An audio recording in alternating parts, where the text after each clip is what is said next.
Hello guys, welcome back to another FIFA 21 video. Today I'm going to show you this 4-2-3-1 custom tactics and player instructions in FIFA 21. As you can see, I've already got everything set up on the screen, both custom tactics and player instructions.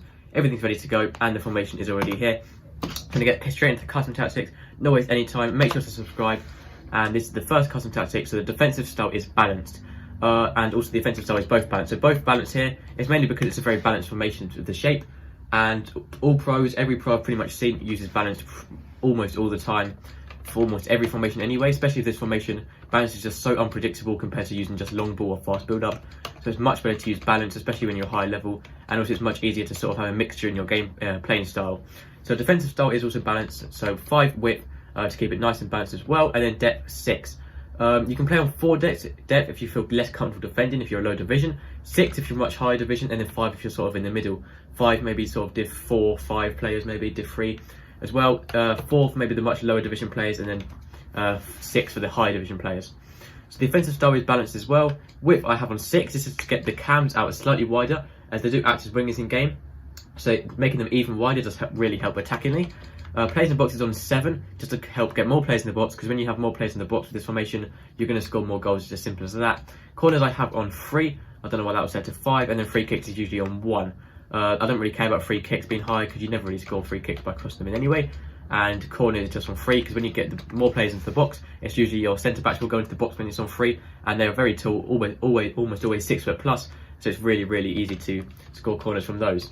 So your striker should be on stay central, as it's a single striker, so he should be staying on his own in the centre of the pitch in line with the opposition goal. You should also use getting behind, so he's making forward runs through the defence, and also using stay forward on your striker to send up the top of the pitch. There's a lot of defensive players on this formation, so your striker staying at the top of the pitch is very crucial to scoring goals, especially when it's only a single striker. For your cam, you should also have stay forward and get into the box across to help overload the box and to also help out the striker much more. Sort of like a second striker, it's really useful there. Your left cam and right cam, these have the same player instructions as a normal cam, but they actually sort of act as sort of slightly narrower wingers in game, and I do really like the way they work. You can even play wingers here if you just sort of switch in games with this for chemistry, and it does work really well. So for your left cam and right cam, you want to use stay forward and get into the box across. The exact same as your central cam. Get it stay forward just to obviously help out the attack. You already have fullbacks, you don't need your left cam and right cam dropping back. So stay forward helps there, and get into the box across, once again overloading the box, because the more players you get in the box, that is very important. The more players in the box, you're going to score more goals. It's so easy this FIFA. So for the 2 CDMs, now if it's 2 CDMs, I recommend to use cover centre. You already have fullbacks, you already have a lot of wide players. Cover centre ensures they're still in the centre of the pitch in the CDM position. Cut past the lanes to stop the opposition making through balls through to their strikers, and also stay back while attacking, so they're staying back in the CDM position. So that should be cut past the lanes, cover centre and stay back while attacking on both of your CDMs. Centre backs, leave those default, you never want to change your centre backs. And for your full backs, use stay back while attacking, so staying back in the defensive line, making it nice and defensive, easy to defend with, stopping the opposition wingers, making it run through, and also because you don't need them pushing up as well, you already have wider players, you don't need your full backs pushing up. You also want to make sure your overlap is on those, they are on the outside as wide as possible, which is very important.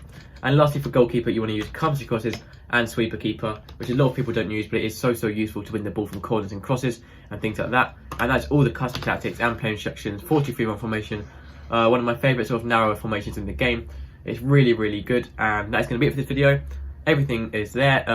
If you need help, have any questions, let me know in the comments. I'll reply as quickly as possible. That's going to be it for this video. Make sure to subscribe, it really helps me out, and I'll see you next time. Goodbye.